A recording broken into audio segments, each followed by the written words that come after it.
An Afternoon with Artform. Welcome to An Afternoon with Artform, where our creatives, cast and crew discuss previous productions. Our podcast may contain adult content and may not be suitable for children. Welcome to another in this series, An Afternoon with Artform. Today we're seated in a socially distanced, COVID regulations compliant location to present a discussion on Artform's production of Avenue Q, which we produced at the Broadway Theatre, Catford in January 2014. My name is Chris Arden and I'm your host for today, with a panel of guests who are Sheila Arden, Artistic Director and Chair of Artform, as well as Co-Director of Avenue Q, Joe Begley, who's a puppet wrangler par excellence, plus two of our superb cast, Amy Farley, who played several characters, and Matthew Westrip, who played the Republic investment banker with a secret. Do you want to say hello, everybody? Hello. Hi, everybody. Hello. Wonderful, it all works, good stuff. So, there's a lot to talk about, so let's just get straight into it and ask Sheila, quite simply, why Avenue Q? Avenue Q fitted Artform's ethos. If I could just explain, Artform's a production company, not a society, and we exist to put on lesser known, small cast, challenging theatre, and we hope to harness the best of the performers in our area.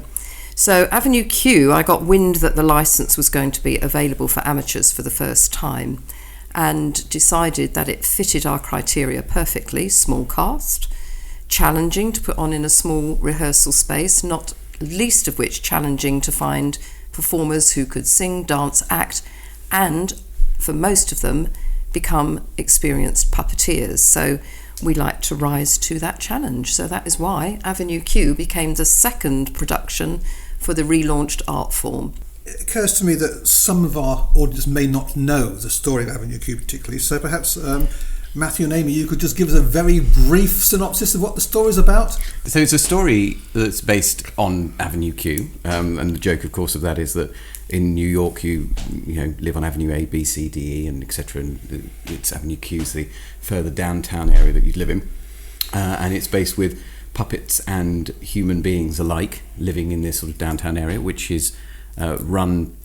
The local sort of housing association, effectively run by Gary Coleman from TV's Different Strokes, and we start it with a young puppet called Princeton who arrives, and he's just done his BA in English, and he wants to change the world, and realises quite quickly that that's quite difficult to do with a BA in English, as most of the people who are listening to this will know. So it's so he joins there, and then he meets the various colourful characters, whether they're Rod, as you mentioned, who's an investment banker, and Nikki, his roommate, and Kate Monster as well, and other members of the local area, and it's basically sort of a coming of age story, really, of sort of growing up, realizing that things are rather difficult.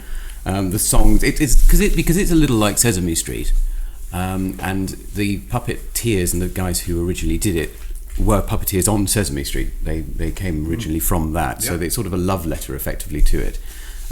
So it's sort of how life isn't what you think it will be, and it's a growing up exercise through it, I suppose. Anything, Amy, I've missed? No, I just think there's also some other issues where we get to see how Princeton's feeling through his thoughts. So, for example, the Bad Idea Bears in particular are Princeton's innermost thoughts of, having a come on and do this, come and have fun, and don't worry about that, don't worry about work, and which is what most 20-year-old somethings do. They have that inner voice in their head. So. And because it is Sesame Street, like the songs are very, if you watch Sesame Street, it's that the songs help you learn the letters of the alphabet or numbers or the timetable, don't they? And this is what Avenue Q does. So whether or not it's through what you do with a BA in English, or a mixtape song, which is where Kate writes sings a song about putting music together in a mixtape because she loves Princeton, doesn't know how to say it, or you can be as loud as the hell you want when you're making love, and everyone's a little bit racist, and realising that learning certain aspects and things, and actually at the end of it, it's a lovely realisation that we're all as mucked up and messy as everybody else. I think it has been called the X-rated Sesame Street, hasn't it? Actually, I think justifiably. Yes. In fact, even the publicity says beware frontal nudity of puppets. Yeah, and it's funny because the one of the original creators said it's not that you go there and you then have a different opinion of Sesame Street. Actually, you go there and you have even more love for Sesame Street and for the Muppets, because you go and realise it's not only has it taught you your ABCs and how to be nice to your friends, but it's also then you've gone to the next stage of it as well. Absolutely. Yeah. I think as well, having the puppets allows them to be a little bit more creative and expressive than you ordinarily would be with just normal actors. Possibly outrageous? Yeah, absolutely. You can get a lot more outrageous with a puppet than you can. And get away with it. I seem to recall. Sheila, who did you have on the production team? Well, at this point I had directed one production for Artform, but the whole younger vibe of this production, not talking about my age here too much, but we felt we needed somebody on the team that was very vibrant and young, and Larissa Webb came on board, which was absolutely brilliant. So we co-directed. Larissa, choreography and personality are her thing, so it worked really, really well. Interestingly, we decided that we wouldn't have a live band, which is an unusual decision for Artform. Partly a financial one, because the puppet hire is quite expensive, and also to accommodate the set, more of which later. So we did have a vocal coach, Paul Berry, who was absolutely brilliant, worked with us all the way through, and then we were able to work with the click track once the songs were learnt. And then two professional tech people we were very lucky to acquire. John Arden, who was our stage manager, who designed and built the set, and Lissa Jade Simpson, who was our DSM, who was at every rehearsal working the click track, so because it had to be absolutely spot on. John also was having to work the AV. Now the AV in Avenue Q is a bit like Sesame Street. Little bits of recordings come in and illuminate the story, move it on, or comment on what has just happened. So technically we had a lot going on, and it was great to have two professionally trained people with us. And then, of course, the really essential part of our team were our puppet wranglers. We've got Joe here today, who was one of our two puppet wranglers, along with Caroline Essenhigh. And obviously, the puppets are the huge challenge of the production, and needing people who were on it all the way through rehearsal and through the show was really important. I would just add that we were very lucky to have Richard Webb as well on board, who was a very keen puppeteer himself, and he's helped us in the early work with the puppets before we did the workshop, and with supplying some puppets along with Larissa for rehearsals. Chris, it was interesting, Sheila mentioning them having a soundtrack effectively to sing to. On the side of the performers, that was terrifying, having never done that before. I mean, it's not even like glorified karaoke where you can sort of just, you're doing it on your own. You're doing it with other people and harmonies and everything else. And it made really, certainly for me, I found it rather difficult that you would panic, because if you lost yourself, you couldn't look at the MD with panic in your eyes going, please find some way to get me back into it. You'd have to try and work out how to get back in yourself. So that was quite difficult. If ever there was a need to be off the book early, that was it. Oh yes, yeah. Well, that and the fact that you didn't have any spare hands, you couldn't carry the book. I think we're probably going to cover that later, actually. Now, Joe, Sheila mentioned that you were one of the puppet wranglers. Did you ever have any idea what that entailed when you first sort of put your hand up? No. And I think the thing I took from that was never work with children, animals, or puppets. I never worked with another puppet. 31 puppets backstage, plus the cast, making sure that the puppets went on, because obviously they didn't change their outfits. Every outfit was you had for a different puppet. So it was making sure that the right puppet went on with the right cast member at the right time. So it was all a little fraught in a very, very small space backstage. But I think we managed it, and because of luckily the cast were professional enough, the puppets had to be handled properly, they had to be cared for, they had to be stored away every night, put in a safe, so and then checked out as like an inventory call every performance. Indeed, yes. For a matinee they all had to go back in the boxes. After the matinee, stored, locked up, come back again for the evening performance. They all had to come out, all had to be sort of got ready. So it's you had to know the show inside out and back to front, probably better than some of the cast. Every single every single scene you were critical, weren't you? Yeah. And I think next time I'll audition to be in a show.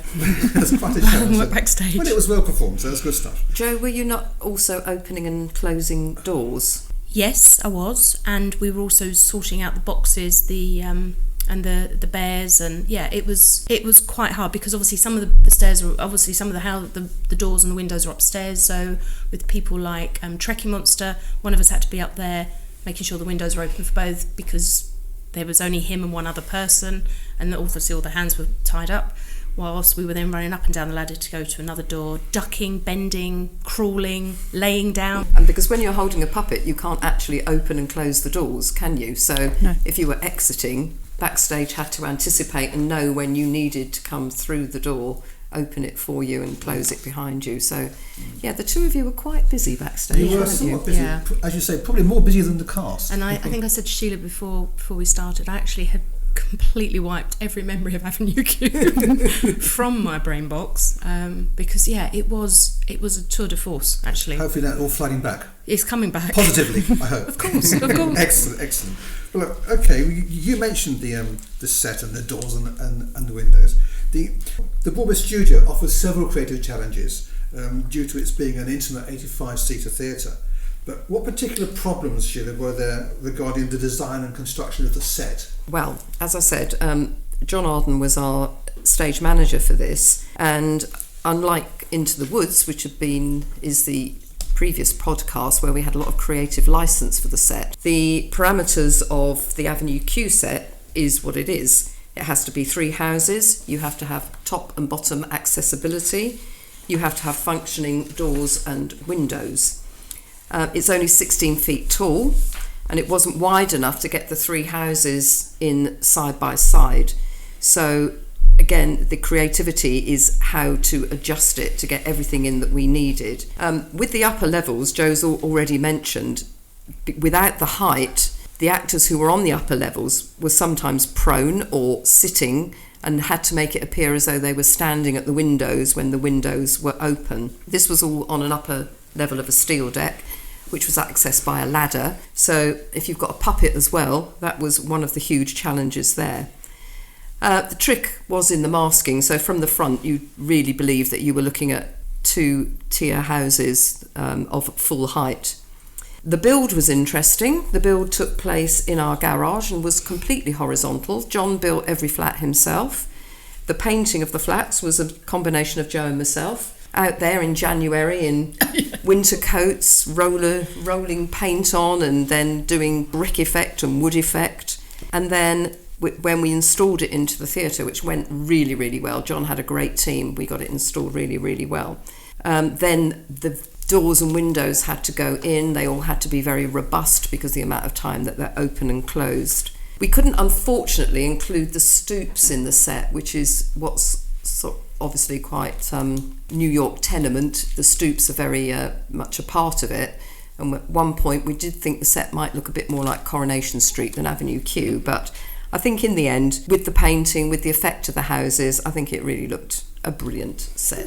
It worked really, really well. I really liked how the AV screens were incorporated into the brick walls as well, because that was a really clever way to have them there but not have them out of the show. Yeah. You know, Absolutely. And it worked quite well in a way because that theatre's so small, as opposed to when you see it in a bigger space, and you come in through the Catford Broadway through this little door, and you sort of come to this dead end that is this studio space, and it's as if you've come to Avenue Q, to the end where the bins are kept out and where the drunks are, and where Joe Begley's sticking her hands up stuff, and it's that's so you feel that's where you've come to. It actually worked beautifully well, as if you were part of the story. Yeah, excellent, good stuff. So we've touched upon the puppets themselves, and they are obviously one of the key things that people want to see Avenue Q for. But how did we get hold of the puppets in the first place, Sheila? Once we got the licence, the very next thing we did was to source the puppets and get our hire organised with them. They were puppets that were provided by Paul Germain, who was actually the supplier of the puppets to the West End production, so we were actually using the West End style puppets. It was in the West End for 6 years, so having worked with the Jim Henson Company, Paul Germain was exactly the right person that we wanted to go to. Incidentally, he was the puppet maker for the Hoobs, various other TV series, and particularly the PG Tips Monkey. So when you hire the puppets, one of the options you get is to book the workshop with the puppet coach from the West End called Nigel Plaskett, and we went for this and had the most fantastic one-day workshop over there. You both went, didn't you? It was absolutely I think brilliant. everyone could sort of have an input here, because I think we all went on that workshop. It was the most amazing experience. Any particular things when you remember, Amy? I was quite, from the early stuff that we'd done with our own puppets and the puppet from Richard and Larissa and things, we all thought it was fairly easy, you just walk along and move your hand up and down. Once we went with Nigel, I realised actually how difficult it is, and how every puppet was completely different. So you might have your hand, normal for one puppet, and then putting your hand in another puppet, you'd have to tilt your hand further forwards or slightly to the left, but try and keep your elbow in so that it wasn't sticking out. And it was actually really uncomfortable, and didn't realise how uncomfortable it was going to be, and realised that we were actually not doing it right the whole time that we'd been practising. So did you have to unlearn things? Had to unlearn things, we had to relearn things, and even to the point of moving the puppet's mouth, the actual moving the head along with the mouth, so that you're not just going up and down and making the puppet's top of the head go up. You have to make the puppet's bottom of the mouth go down, and keep their eyes still, and tilt the head certain ways, which so gave certain and you had to give certain ways of showing different emotions as well. So you learnt different emotions from just tilting your hand would show sadness or surprise, or And it's quite clever because they would give you hints of how to make the puppet come alive, because as opposed to if you're doing what they do in Sesame Street, where you don't see the puppet handler, it's all, the puppet is there, you don't see Kermit's real, so that's not correct, is it? Kermit exists. But when you see, you don't see the puppet wrangler. So what happens is, with this you do, so you become part of that character, and it's a little bit, someone described it a little bit like watching a foreign film with subtitles, is that it's annoying for the first minute or two, and then you get used to the fact that you're reading and having to watch at the same time. So you end up, so the audience look at the puppet and you and realise that actually you're doing exactly the same thing. So if you're looking left, the puppet looks left. If you look right, the puppet looks right. If you look sad, the puppet looks sad. But what was clever was to add to that, to make it rather than just a piece of felt on your hand, is that they would tell us to... I love the fact, because Amy and I are both doing the same thing. We're moving around and trying to... We're gesticulating as if we're filming this. But they would make it so that the puppet would breathe. So your hand that was up the puppet would go up and down ever so slightly, so it would breathe in line with you. Or that when you moved it from one side of the stage to the other, it would walk, sort of bop in a little bit, rather than just sort of float across the stage. So that even if you weren't talking, it felt as if the puppet was alive. And because of that, you would never look at the person themselves. So I would never look at Amy. You would look at the puppet that was on her arm. The puppet would look at the puppet, and you would do it as well. Yeah. So no one ever looked at me or you. No. It would you'd look. I was about to say, did you have difficulty interacting with puppets and people differently? I think you get used to that. I think that was part of what that workshop worked really well with. Yeah, I think because we'd had so much rehearsal before the workshop, we'd got used to how each other were going to react. So then when we were reacting to a puppet, I knew what Matthew would be doing. So I didn't need to look at Matthew, I'd just look at his puppet. So had you rehearsed with puppets before the workshop then? We'd rehearsed with practice puppets, so they weren't the actual puppets. The ones that Richard and Larissa supplied, for example. Yeah. But they weren't the actual puppets. So you got into bad habits already? Absolutely, yes, absolutely. And things like how to use the rods with them as well, because certain puppets are two people puppets, so therefore there are no rods at all. Certain puppets have one rod, certain puppets had two rods, so you'd have to use one hand to try and move those around at the same time. But it was all... It's you really have to learn. You're learning a completely new skill. It's like playing an instrument. You're trying, one part of your hand is doing something very different to what the other part of your hand is doing. Like playing a piano, really, I suppose. And I know that some of the puppets were made differently as well. So, for example, I remember Paul coming home in absolute agony from his puppet because his puppet looked up. So in order to get his puppet to look straight, he had to hold his wrist so bent over. I wish you could see Amy's hand now.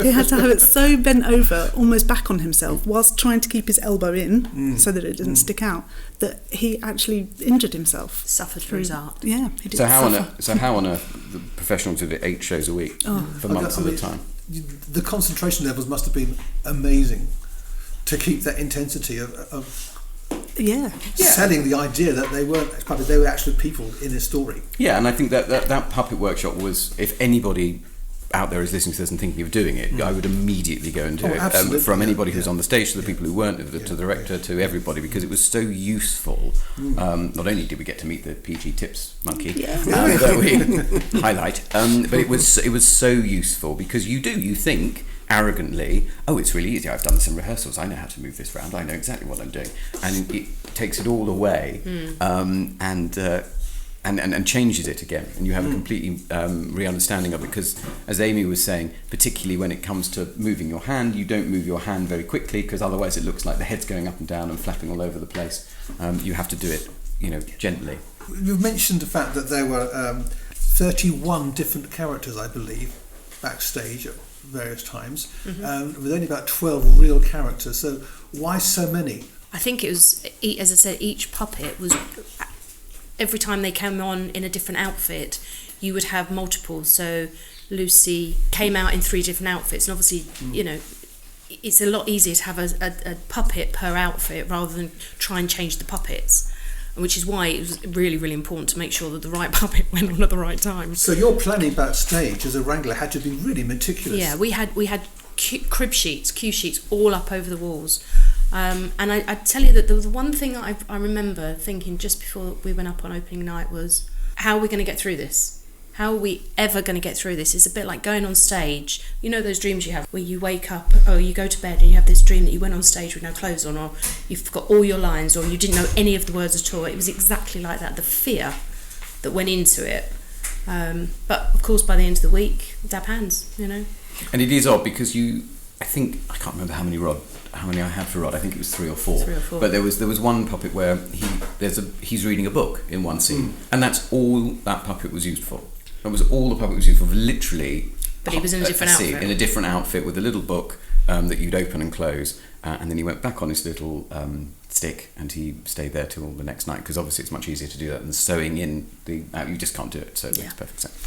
Well, whilst you mentioned that, you played just the one character, Rod, who's this rather sort of suppressed Princeton follower at one stage, but an investment banker with a hidden secret. Amy, you played about 3 or 4 characters. First of all, what were they, and how did you manage to differentiate between them, or was it made for you? My first character was one of the Bad Idea Bears, which ever since I saw Avenue Q when it first was in the West End, absolutely adored those Bad Idea Bears. They are literally me. All they want to do is go and have fun and party, and let's not worry about tomorrow, let's worry about tomorrow and think about today. So they were great fun to play. Quite challenging sometimes because they had to run in, say one line and run off again. But you also had to work with another person as the other Bad Idea Bear, so you had to work very much as a team. Yeah, very much so. A small team. Yeah, and actually Bruce and I didn't know each other to begin with, so that was really difficult to try and engineer that close relationship between two people that didn't know each other at all. But I think we managed it quite successfully in the end. So, but yeah, that was a great fun part to play. I was also one of the boxes. The famous boxes. One of the singing boxes. Yes. Which again was really challenging because that song in particular has really close harmonies, and all 3 of us, Bruce and Louise. Yeah, that's right. We were all singing different harmonies while standing as close to somebody as you can possibly get pre-COVID times, and remembering choreography and working with Princeton, who was sliding down the boxes, climbing up the boxes, and so that was tricky choreography, tricky harmonies, and a tricky box a box in each hand, wasn't it? Box in each hand. Yeah. So we had 2 at different times, and then the third role I played, which was probably actually my favourite, was being Nikki's other arm, which doesn't sound like it's particularly hard, but actually I had to know exactly how Bobby, who was playing Nikki, had to know exactly how he was delivering lines so that I could react in the same way with my face. And you had to trust each other totally for that, didn't you? Absolutely, yeah. And luckily Bobby and I knew each other as well, so that was a little easier than, the relationship with Bruce. But we were probably even closer than the boxes, because we literally had to have our arms around each other for the whole show. Did that help because obviously you have to move as well at the same time and know each other. So was that easier because you've got that sort of movement? Yeah, definitely. Right. But both Bobby and I did discuss which foot we were going to walk off on every time. It was choreographed completely. So every time we moved, we knew that we would move with our right foot first. We had to make sure that we definitely went exactly the same place every time. But being a dancer, I made sure that he took the lead, as he was the actual puppet anyway. He took the lead and I followed. Although we knew which foot we were going to use, I was still following him rather than trying to fight each other to go. And also the hand and arm coordination as well. Yeah. Like even to the point where if you put your hands up, I'm not as tall as Bobby, so he had to make sure that he didn't raise his hand too high because his other arm wouldn't have matched. So we had to look in the mirror. We used mirror a lot. You must have rehearsed stuff apart from the rest of the cast together quite a bit in order to get that complete synchronicity. Yeah, absolutely. I think we met up a few times just together, just to go through those points and go, oh, hold on, and look in the mirror, like a surprise look, for example, and go, oh no, look, my arm's nowhere near your arm. So we'd have to work. Because we did quite a lot of that, where you'd have to look in the mirror with your puppet as well, in terms of which way you were looking, so that you would make sure, as Amy was saying, it was the right height, the head was the right height, the eye line was roughly the right eye line as what you were doing. If you were looking in a particular way, you would have to make it bigger so that it would make it easier and to project onto the puppet. So if you were shocked or outraged, you would go bigger, so then half of that would then rub off onto the puppet, so it made it easier for the audience to see. So Sheila, just harking back to the original auditions and casting, how did you decide who was going to double and treble and everything else? Because it seems to be quite a complicated juggling match. It was. I don't think we had a perfectly formed plan until we saw the people who had auditioned, particularly in who would be the second arms. But once we had whittled it down to deciding that the main characters wouldn't double, which they do in the West End. So we had one person playing Kate Monster, a different person playing Lucy the Slut, and I will say the word, and Rod, sometimes Rod and Princeton are played by the same actor in the West End, but we had separate actors for Rod and Princeton. And then really looked at, because everybody has to sing, dance, act, and be a puppeteer, apart from the three human characters, we looked at really the skill level of who auditioned as to who then doubled up to be extra arms or become the boxes and so forth. How did you know whether people could work puppets or not, or were capable? We did have puppets at the audition, but as Amy has said, the way people worked the puppets then wasn't actually at all right, but it did give us an indication of the people that kind of had empathy with the puppet and were on the same wavelength. But I have to say, like a lot of auditions, we had many talented people and we weren't able to cast all of them. But in the end, you put together the jigsaw of the team that you think are going to work best together. Right, I read in at the auditions. It was hilarious. Oh, did you? That must have been fun. That must have been fun. Well, having said that, Joe, that's an interesting point, because obviously auditions, people have their own ideas of what the characters should be. When it comes to the actual presentation of the show, did you decide upon your own characters and voices?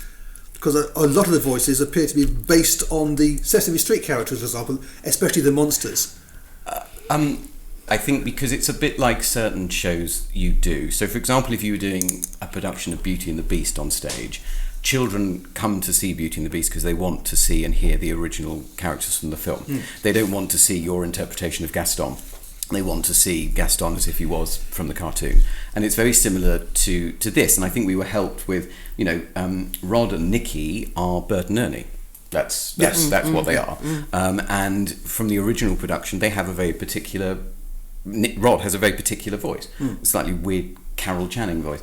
Can you still do it? Can I still do it? Oh, I don't know. It's very difficult to do.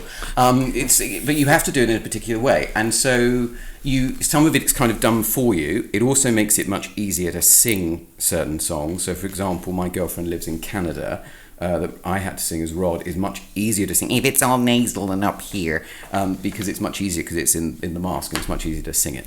But then also saying that, the script was very useful because information within the script from Lopez originally says for Rod, who is a homosexual and comes out in the show, it says that you very specifically not to play him in a particular way. You don't play him as gay. You play him as someone who has a problem and is frustrated and is difficult. Is an investment banker and everything else. And so you don't play him as a screaming queen. You play him as someone who actually has heart and worry, because then what it means is later on when he throws Nikki out of the apartment.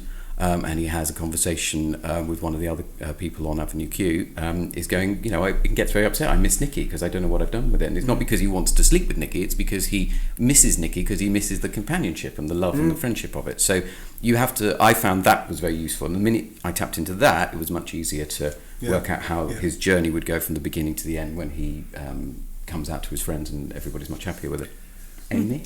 I think with the lines that the Bad Idea Bears have, everything is just, oh my god, more drinks, more fun. So it's all just excitable the whole time. There's very little way that you could do it any other way. You have to do it as it's written, and as it's written just comes across. So, and I think it's weirdly for Princeton and for Kate, because they're the straight-laced characters within the show effectively. Yes.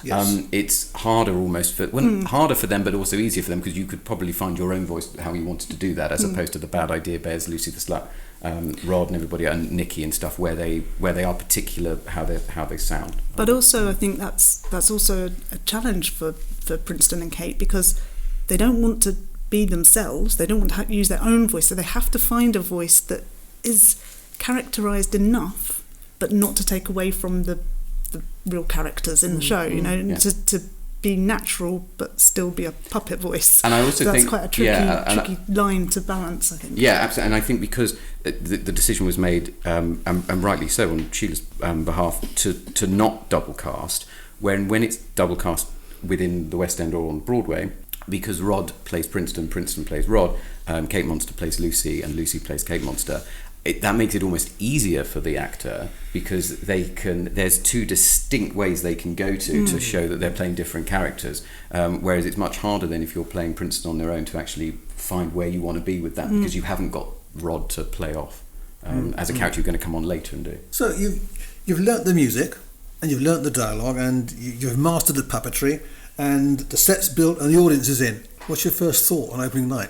Where's the corkscrew? Personally, I was so excited because of the way it was directed. We had lots of audience interaction, which is quite scary. It's very scary to go into the audience, but I loved the show so much, and I've always loved it, that I was so excited to see the reaction to that, more so than just the little bit that happens in the West End.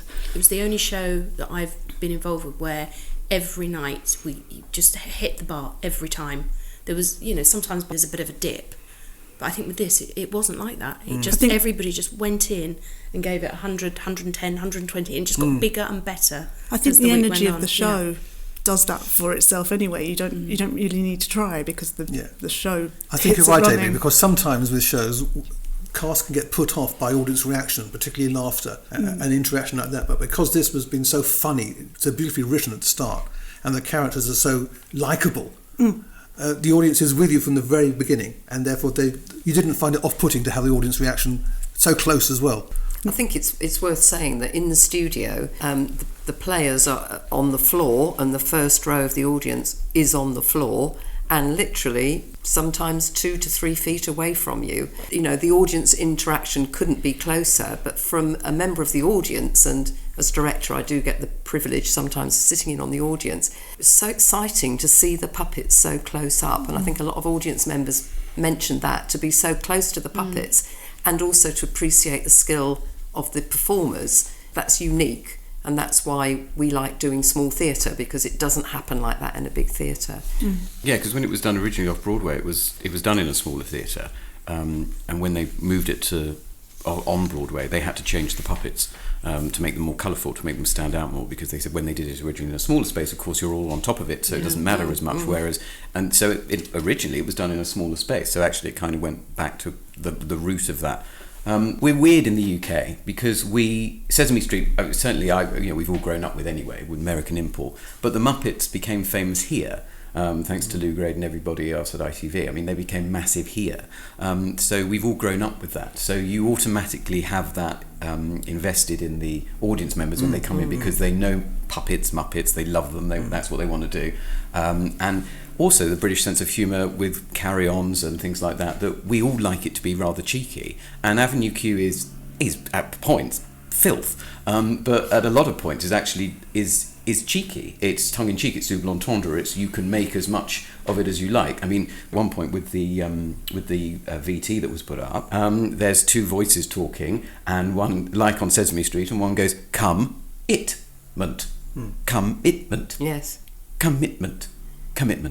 And it's brilliant, because it's if you're 10, you don't get what that is, whereas if you're, the age of, I don't know, you would get what that is. So it's layers. I think that's a very good point, actually. I think this show does communicate on so many different levels. Visually, it 3 or 4 years upwards, because there's the primary colours of the puppets that children really relate to. The storyline goes from, as you say, outright bawdy through very poignant, actually, times. Yeah, and I think you had and because of that, the audience were with you straight away, and a lot of people had already seen it as well. I mean, that's the fortunate thing. It had run on the West End for quite a long time, so people know those songs and things. I don't think people are ever offended. I mean, the internet is for porn. I mean, everybody just falls about laughing. But that in itself, and I have to mention Adrian Morrissey here and his Trekkie voice. We were talking about voices earlier. I think that was the biggest surprise of the auditions, that somebody waltzed in, used to playing kind of handsome leading man, came not out. Anymore, Sheila. No, not anymore. We are talking a little while ago. With a soft Irish brogue. With a soft Irish brogue, suddenly came out with this huge Trekkie voice, which, was why he got the part. But the number, the internet is for porn, is hilarious. But it was actually, there were 2 Trekkie puppets, weren't there, Jo? Do you remember? Yeah. And there were 4 windows, 2 upper and 2 lower windows that Trekkie had to appear in very quickly. And when he goes, 4 porn in the one window and then 4 porn. So I think Bruce had one puppet and had to go from one window to another on one level, probably the upper level. And Adrian was on the lower level doing the 2 lower, but he had to do all 4 voices from where he was. And it's one of those great moments, isn't it, for the audience when they go, hey, how did Trekkie get there so quickly? Magic. He went to Avenue. Yeah, exactly. But there again, you and Caroline must have been opening doors and windows and God knows, Yeah. because then Trekkie comes out the door for the rest of the number. And again, it's what door opens and what window opens in that particular song. Yeah. So, Part of your crib sheets was that covered, every single timing of every door, and change a puppet here, open that door there, open this window there, and you worked out between and so, in some cases we were holding doors with our feet, with our hands, with our backsides, just because we had puppets that we were then sort of handing out. Because that was opening and closing, wasn't it? And it was a mirror signal manoeuvre. There were a few of us cast members as well that had to just jump in sometimes because there were too many doors to be opening. And then so you had to then strike the boxes or push the trolley on, for Lucy. It was a movable feast. It's funny actually, because when people aren't involved in theatre, whether it's professional or local theatre, and they come and see something like that, and they don't see the magic of what's happening behind it, like the Trekkie bit. And then, for example, if they do come backstage and they see the puppets, or they see the crib sheets, or they see the information, people find it fascinating, because it's bizarre, all this information and all this stuff that has to be put in like clockwork, and everybody who's behind the scenes to make it run, people just don't think about. Well, they just take it as face value, always. Which is what you want. You want them not to realise there is this huge machine behind it that has to work efficiently, otherwise it'll all fall apart. And that's true of any show, but this show in particular was so precise, wasn't it? There was so much had to work with our brilliant backstage team.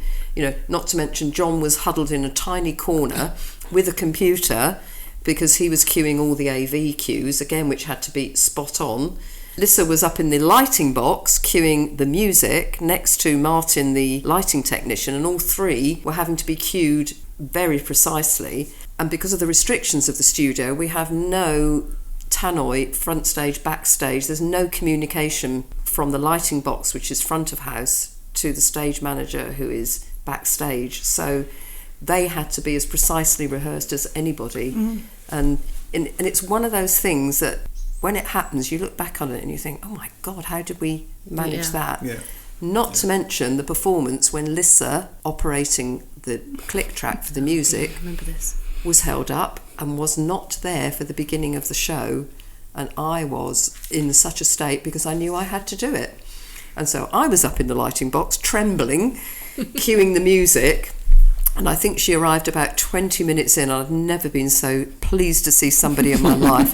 I think for the cast, if there was that second hesitation before the track started, they covered it brilliantly, but it was one of the most nerve-wracking things. So, hats off to Lissa and John for what they did. Critical, and that's a very good point, actually. It's the synchronicity of every aspect had to be so precise, because that click track just went on. In fact, there were, I think, 47 cues for Act 1 on the music track. And they had to be to the split second to the AV and to the cast coming through a door and the lighting cue. And if anything was a half second behind, the audience was thinking, what's going wrong? And it's odd as well, because as opposed to if you're doing a production where there are no puppets in it at all, I mean, it was a double, triple cast effectively, because they were real. They were real people, these puppets. I mean, they were genuinely real people. And you put a puppet on your hand and that there was two people in the room as opposed to one.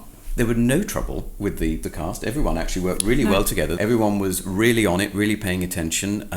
Everyone was, and you could feel that from the audience when you spoke to people afterwards. There was this real Sesame Street type friendship vibe that came across it, because you were friends with your puppet was friends with the other puppets, and you were also friends with the other That's what I was going to say about the about all the timings and things going so well, and us not having a down day. I think that was testament to the fact that all throughout rehearsals we became a family. Like, I know every show says that and it's a bit of a cliche, but we actually were. The friendships between us, we trusted each other with everything. So I think that's why everything ran so smoothly, because we were all so smooth. And it's unusual for the whole of the production team, backstage team, to be at virtually every single rehearsal. I was about to say, Jo, it's a very good point. To the point where even your kids came, didn't they?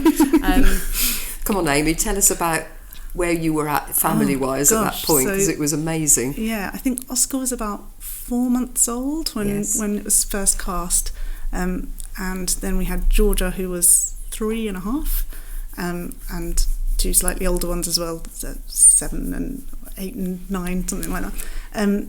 But yeah, with Georgia and Oscar, the two younger ones, certainly came to majority of the rehearsals, I think. Just explaining that Amy and Paul were both in the show. Yes. So Paul was Princeton, she's explained her role. So they're a married couple with a very young family, and managing to arrange their lives around rehearsals. Or not arrange around rehearsals, just bringing our life to rehearsals. And I mean, Oscar's our fourth child, so to us, it was just like, well, he can just come along on our back. Made me laugh so much. Paul would finish a scene, put the puppet down, take the bottle, go and warm it up in the microwave, run in, feed Oscar, hand Oscar to Amy, and then go back on for his next entrance. So it was a juggling with those act. sort of demands, it must have been a breeze the week of the show.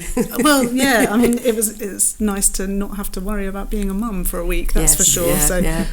But yeah, I mean, the rehearsals, they weren't actually a struggle, because like I said, everyone was so understanding and so together. And also we had 2 or 3 new people to Artform, who sort of joined us and very two quickly. of them were in fact Matthew and Amy. Yeah. As it happens. Everybody Amy I'd done worked some with us before, hadn't you? long time ago. Yes. Yeah. Was it my first one? It was your first one, Matthew. But Paul was new. Paul was new, That's right. Yeah. But we knew you really. I know, but it feels like it's been going on for decades. Jo, you mentioned earlier that you had so many different characters to work with, versions of the same character, for example. Did you manage to pretend to do the puppet swaps during rehearsals as well? I think we did towards the end, because of course we were using the rehearsal puppets. But actually, the rehearsal puppets, as you were saying, in the end actually weren't that much of a help, because when you got 3 Lucys and 3 Kates and 4 Trekkies, and no, you go on. You just have to know the show inside out and back to front. I remember actually, because we started off with the puppets that Richard and Larissa and I brought along. Then we got the rehearsal puppets from Paul Germain at some point. 6 weeks it was, in fact. Was it 6 weeks? Yeah, We had the rehearsal puppets, but we didn't get the puppets until the tech rehearsal, because you had to go and get them in a van, Chris, didn't you? It was did. Worth mentioning at this point that each puppet was valued at £2,500 each puppet. So that was an awful lot of money in the back of the van that you were driving. We had to up our insurance policy just for the week of having those puppets. So they arrived for the tech rehearsal, but we had got in touch with Will Jennings, who had been a professional Princeton a few months before, and he'd also performed at the Broadway studio, and we tracked him down and asked, because we knew he was fairly local, if you could come along and help. And he turned up at the tech rehearsal when you had the actual puppets, and we kind of had another coaching session from him then on all sorts of things down to handling the puppets and reminding you about all the things you had to do. Am I right in thinking there was a sort of a warm-up thing you went through with the puppets? After you sanitised. Sanitised first. It was like COVID times. Everybody had to hand sanitise. Artform's been way ahead of it. We've been Absolutely, sanitising we're our ahead hands of for COVID. years. We had hand sanitisers backstage because everybody had to hand sanitise before they touched the puppets, didn't they? Yeah. And they had to go back in the condition that they were hired in. And poor old Chris had to put them back in the van and take them back the night of the last performance. To the sunny Hertfordshire. That's it. And you missed the after show party. I did. Oh. For the sake of a puppet. But getting For the those sake of puppets a back puppet. safely was Yeah. the most important thing. Well, time's moving on, so finally, I'd like to go around the table and ask each of you what your lasting memory is of Avenue Q, starting with Matthew. My lasting memory of it, okay. It's very unlikely, and Amy can probably contest to this, it's very unlikely that I will ever do it again, just because of, doing other stuff. Really? Thank you. Thank you, Chris. Yeah, it's unlikely I will do it again because there are other things I want to do and just, local societies doing it. So it's sort of a moment in time. It's like a little curate's egg that will never be repeated. And as friends of mine will know, I don't tend to go on social media. I don't tend to make very much noise at all, for want of offending somebody. I remember when we finished, I put up a thing the day after, I think it was, and I was going into town to work, and I put up basically just saying, gushing a little bit about the show. And I said at the end of it, I said, I'm going to miss him. And I will miss the little man that came on stage with me every night and was my companion and everything else. And I remember people messaging me going, "You made me cry. It's outrageous. How dare you? I'm on the train." And it was for a moment you had a little pal with you.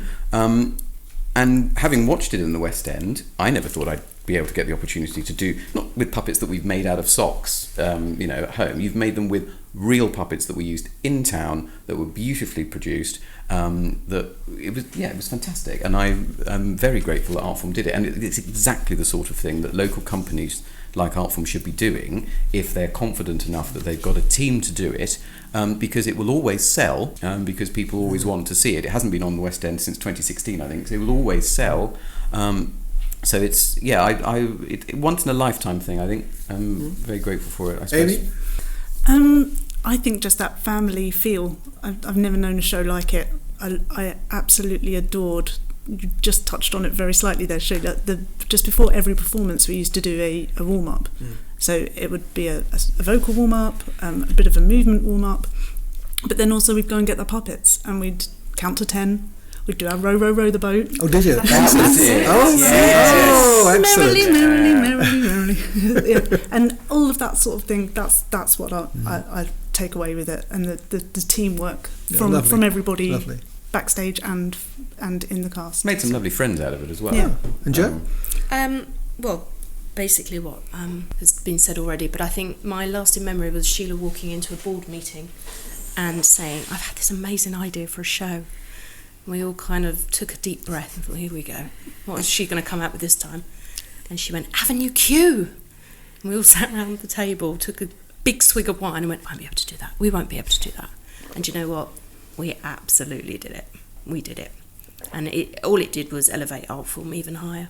Sheila, last word for you. Oh my goodness, that's a bit of a tricky one, isn't it?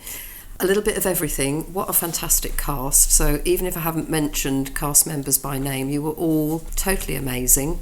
Some have gone on into the profession and are doing great things. Some we haven't seen since. Some are very much part of Artform, and some have embraced me in their companies since then. So, you know, it's the people you meet and that togetherness and how it affects you going forward. But really proud for Artform. It proved we weren't just a Sondheim society, which we love doing, but we could do something completely different. I think we brought something really special to our audiences, and I hope if any of you are listening today, this has brought me back some fantastic memories of Artform's Avenue Q. Thank you, Sheila.